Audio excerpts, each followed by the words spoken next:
പറവൂർ ദക്ഷിണ മൂകാംബിക ക്ഷേത്രത്തിലെ ക്രമക്കേട് ദേവസ്വം ഓംബുഡ്സ്മാൻ ക്ഷേത്രത്തിലെത്തി തെളിവെടുത്തു. ക്ഷേത്രം ഉപദേശക സമിതി നൽകിയ പരാതിയെ തുടർന്നായിരുന്നു തെളിവെടുപ്പ്. തിരുവിതാംകൂർ ദേവസ്വം ബോർഡിന്റെ കീഴിലുള്ള പറവൂർ ദക്ഷിണ മൂകാംബിക ക്ഷേത്രത്തിലെ ക്രമക്കേടുകൾ സംബന്ധിച്ച് ക്ഷേത്രം ഉപദേശക സമിതി നൽകിയ പരാതിയെ തുടർന്നാണ് Devaswom ombudsman justice K Ramakrishnan ക്ഷേത്രത്തിലെത്തിയത്. കഴിഞ്ഞ ദിവസം നടത്തിയ ഹിയറിംഗിൽ ക്ഷേത്ര ഉപദേശക സമിതി ഭാരവാഹികൾ ഇത് സംബന്ധിച്ച വിവരാവകാശ രേഖകളും മറ്റു തെളിവുകളും ഓംബുഡ്സ്മാന് മുന്നിൽ ഹാജരാക്കിയിരുന്നു. രേഖകൾ വിജിലൻസിന് നൽകാനും 1 മാസത്തിനകം അന്വേഷണം നടത്തി റിപ്പോർട്ട് സമർപ്പിക്കാനും ഓംബുഡ്സ്മാൻ നിർദ്ദേശം നൽകിയിരുന്നു.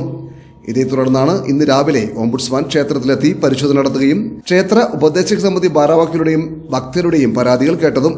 ദേവസ്വം ലൈസൻസ് ഓഫീസർ ജ്യോതി, ക്ഷേത്ര ഉപദേശക സമിതി സെക്രട്ടറി വേണുഗോപാൽ, പ്രസിഡന്റ് സജി നമ്പ്യാത്ത്, നഗരസഭാ കൌൺസിലർ നന്ദിനി രമേശ്, ഹിന്ദു ഐക്യവേദി സംസ്ഥാന സെക്രട്ടറി RV ബാബു എന്നിവർ ഉൾപ്പെടെയുള്ളവരുടെ പരാതികൾ ഓംബുഡ്സ്മാൻ കേട്ടു.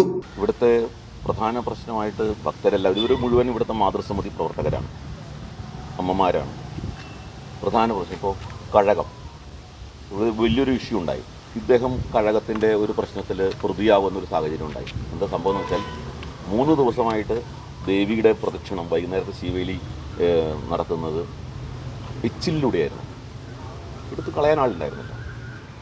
അപ്പോൾ അത് ചോദ്യം ചെയ്തു അദ്ദേഹം. 2 ദിവസം മുമ്പ് ചോദ്യം ചെയ്തു, അത് ശരിയല്ല, അത് മാറ്റണമെന്ന് പറഞ്ഞു. 3-ാമത്തെ ദിവസം അദ്ദേഹം അതിന് ഒച്ചപ്പാടുണ്ടാക്കിയപ്പോൾ അദ്ദേഹത്തിനെതിരെ കേസ് കൊടുത്തു. പോലീസ് അത് തടയാൻ ശ്രമിച്ചു എന്നുള്ളതാണ് പരാതി. തിരുവിതാംകൂർ ദേവസ്വം ബോർഡിലെ സരസ്വതി ക്ഷേത്രം എന്ന് പറയുന്നത് ഇതാണ്. വേറെ സരസ്വതി ക്ഷേത്രം ഇല്ല, സാറിന് അറിയാലോ. പനച്ചിക്കാട് പ്രൈവറ്റാണ്. തിരുവിതാംകൂർ ദേവസ്വം ബോർഡിലെ സരസ്വതി ക്ഷേത്രം, അതും ഇയർലി ഐ തിങ്ക് 3 കോടി രൂപയെങ്കിലും വരുമാനമുള്ള ഒരു ക്ഷേത്രമാണത്. ആ ക്ഷേത്രത്തിനകത്ത് സാർ പോയി നോക്കിക്കോളൂ, ശ്രീകോവിലിനകത്ത് വിഗ്രഹം ഇരിക്കുന്നത് അഷ്ടബന്ധം തകർന്ന് തരിപ്പണമായിട്ടിരിക്കുകയാണ്.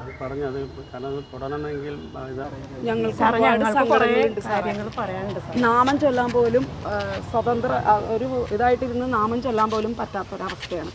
അത് സാറ് പറഞ്ഞ പോലെ രാഷ്ട്രീയം തന്നെയാണ് ഇവിടുത്തെ വിഷയം. പ്രധാന വിഷയം ഞങ്ങൾ എല്ലാവരും ആവശ്യപ്പെട്ടിരിക്കുന്നത് അമ്പലത്തിൽ രാഷ്ട്രീയം ഞങ്ങൾക്ക് പുറത്ത് ഓരോ രാഷ്ട്രീയം ഉണ്ട് എല്ലാവർക്കും. അമ്പലത്തിൻ്റെ ഉള്ളിൽ അത് പാടില്ല. ഞങ്ങളൊക്കെ ഇവിടെ ജനിച്ചു വളർന്ന ഈ മുറ്റത്ത് നടന്ന് പഠിച്ചവരാണ്.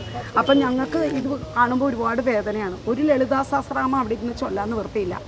മതിയാക്കി വീട്ടിൽ പോയിരുന്ന് ചൊല്ലേണ്ട അവസ്ഥയാണ് ഞങ്ങൾക്കൊക്കെ. സാറേ, ഇന്നലെ അതിൻ്റെ ഉള്ളിൽ ഭയങ്കര വൃത്തികേടാണ്. അവിടെ നിന്ന് ഈ ഗണപതി അമ്പലം എല്ലായിടവും ആകെ വൃത്തിയായി. മഴ പെയ്യുമ്പോൾ അവിടെ എങ്ങനെ നിൽക്കുക, വെള്ളം ഇങ്ങനെ ചോർന്ന് കഴിഞ്ഞിട്ട് ഭക്തർക്ക് നിൽക്കാൻ കഴിയില്ല.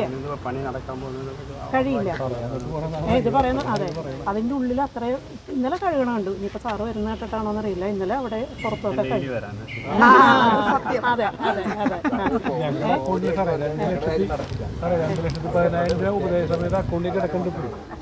ഞങ്ങൾ മാന്യമായിട്ട് അവരോട് ചോദിച്ചാണ്. ഞങ്ങൾ ഉത്സവം നടത്താൻ വേണ്ടി ചോദിച്ചു കഴിഞ്ഞിട്ടും ഞങ്ങൾക്ക് കണക്കെല്ലാം കൊടുത്തപ്പോൾ അതിന്റെ ഒപ്പിട്ട പേപ്പർ ഞാൻ സാറിനെ കാണിച്ചു.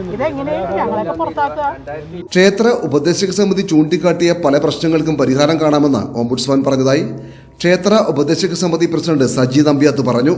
വടക്കൻ പറവൂർ ദക്ഷിണ മൂകാംബിക ക്ഷേത്രത്തിൽ ഇന്ന് ദേവസ്വം ഓംബുഡ്സ്മാന്റെ സന്ദർശനം ഉണ്ടായിരുന്നു. കഴിഞ്ഞ ദിവസം വടക്കൻ പറവൂർ ദക്ഷിണ മൂകാംബിക ക്ഷേത്രത്തിൽ നടക്കുന്ന ക്രമക്കേടുകളും ഉദ്യോഗസ്ഥല അഴിമതികളെക്കുറിച്ചും ഇവിടെ അത്യാവശ്യം ചെയ്യേണ്ട കാര്യങ്ങളെക്കുറിച്ചും വിശദമായി ഞങ്ങൾ റിപ്പോർട്ട് സമർപ്പിക്കേണ്ടത്. അതിൻ്റെ അടിസ്ഥാനത്തിൽ കഴിഞ്ഞ ദിവസം നടന്ന ഹിയറിങ്ങിലാണ് അദ്ദേഹം ഈ ക്ഷേത്രം സന്ദർശിക്കാമെന്ന് പറഞ്ഞിരുന്നത്. അതിൻ്റെ അടിസ്ഥാനത്തിൽ രാവിലെ തന്നെ ഇവിടെ എത്തി ക്ഷേത്രത്തിലെ സ്ഥിതിഗതികളെല്ലാം നോക്കി, അതുപോലെ ഇവിടെ ക്ഷേത്രത്തിൻ്റെ ഭാഗത്ത് കിടക്കുന്ന കല്ലുകൾ വർഷങ്ങളായി കൂട്ടിയിട്ടിരിക്കുന്നതാണ്. ഇതുവരെയും അത് നീക്കം ചെയ്തിട്ടില്ല. അതിനുള്ള നടപടിക്രമങ്ങൾ ദേവസ്വം ബോർഡിൻ്റെ ഭാഗത്ത് നിന്ന് ഉണ്ടാവണമെന്ന് നിരവധി തവണ നിവേദനം കൊടുത്തിട്ടും ഇതുവരെയും ഫലപ്രാപ്തിയിലേക്ക് എത്തിയിട്ടില്ല. പക്ഷേ ഇന്നിപ്പോൾ നമുക്കറിയാൻ കഴിഞ്ഞത് നമ്മുടെ പരാതിയുടെ അടിസ്ഥാനത്തിൽ അവർ ദേവസ്വം ബോർഡ് വിശദമായ എസ്റ്റിമേറ്റ് തയ്യാറാക്കിയിട്ടുണ്ടെന്നും അടിയന്തരമായി ക്ഷേത്രക്കുളത്തിൻ്റെ വടക്ക് ഭാഗത്തുള്ള മതിൽ പുനർനിർമ്മിക്കുന്നതിന് വേണ്ടിയിട്ട് നടപടി സ്വീകരിക്കാമെന്നും ടോയ്ലറ്റും അതുപോലെ തന്നെ ഇവിടെ മറ്റ് സംവിധാനങ്ങൾക്കും എല്ലാം ശരിയായ രീതിയിലുള്ള ക്രമത്തിൽ കൊണ്ടുവരാനുള്ള നടപടി സ്വീകരിച്ചിട്ടുണ്ടെന്നാണ് പറഞ്ഞിട്ടുള്ളത്.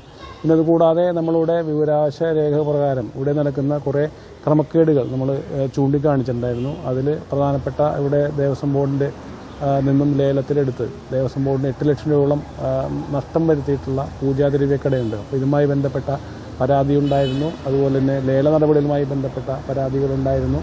അതുപോലെ പല ഇടപാടുകളും ഇവിടെ ദേവസ്വം ബോർഡിൻ്റെ അനുമതിയില്ലാതെയാണ് നിർവഹിച്ചിട്ടുള്ളത്. അപ്പോൾ അത്തരത്തിലുള്ള കാര്യങ്ങളെല്ലാം ചൂണ്ടിക്കാണിച്ചുകൊണ്ട് ഞങ്ങൾ വിശദമായിട്ടുള്ള ഒരു പരാതിയാണ് സമർപ്പിച്ചിട്ടുള്ളത്. അപ്പോൾ ഇത്തരം പരാതികളെല്ലാം തന്നെ ശരിയായ രീതിയിൽ അന്വേഷണം നടത്തി വേണ്ട നടപടി സ്വീകരിക്കാമെന്നും ഇവിടെ ക്ഷേത്രത്തിൽ അത്യാവശ്യം ഭക്തർക്ക് ആവശ്യമായിട്ടുള്ള സൗകര്യങ്ങൾ ഉൾപ്പെടെ ഒരുക്കുന്നതിന് വേണ്ടിയിട്ടുള്ള നടപടികളെല്ലാം തന്നെ അദ്ദേഹത്തിൻ്റെ സന്ദർശനത്തിൻ്റെ ഭാഗമായി ഇവിടെ ഉണ്ടാകുമെന്നാണ് ഞങ്ങൾ പ്രതീക്ഷിക്കുന്നത്. യുവകലാസാഹിതി ഏർപ്പെടുത്തിയ പ്രഥമ KS സുധി സ്മാരക പുരസ്കാരം KG കോമളന് 20,001 രൂപയും പ്രശസ്തി പത്രവും അടങ്ങുന്നതാണ് പുരസ്കാരം. ഫെബ്രുവരി 10 സാഹിത്യകാരൻ C രാധാകൃഷ്ണൻ പുരസ്കാരം സമ്മാനിക്കും. CPIയുടെയും യുവകലാസാഹിതിയുടെയും നേതാവായിരുന്ന KS സുധിയുടെ സ്മരണാർത്ഥം മികച്ച സാമൂഹ്യ സാംസ്കാരിക പ്രവർത്തനമുള്ള പ്രഥമ പുരസ്കാരം യുവകലാസാഹിതിയുടെ എറണാകുളം സ്ഥാപകരിൽ പ്രധാനിയായ കോമളന്. ഇപ്റ്റ സംസ്ഥാന വൈസ് പ്രസിഡന്റും ഇസ്കഫ് ദേശീയ സെക്രട്ടറിയുമായിരുന്നു കോമളൻ. സുധിയുടെ 1ാം ചരമവാർഷിക ദിനമായ ഫെബ്രുവരി 10 വൈകിട്ട് 4 മൂത്തകുന്ന് നടക്കുന്ന ചടങ്ങിൽ വെച്ച് സാഹിത്യകാരൻ C രാധാകൃഷ്ണൻ പുരസ്കാരം സമ്മാനിക്കുമെന്ന് ഭാരവാഹികൾ വാർത്താ സമ്മേളനത്തിൽ അറിയിച്ചു. യുവകലാസാഹിതി സംസ്ഥാന സെക്രട്ടറി ശാരദാ മോഹൻ, ജില്ലാ സെക്രട്ടറി ജോർജ് വെട്ടിക്കുഴി, സംഘാടക സമിതി ചെയർമാൻ KB അറുമുഖൻ, CPI മണ്ഡലം സെക്രട്ടറി AM ഇസ്മായിൽ, ജില്ലാ എക്സിക്യൂട്ടീവ് അംഗം S Sreekumari, KB Somasekharan, K Ratnakumar തുടങ്ങിയവർ പങ്കെടുത്തു. യുവകലാസാഹിതിയും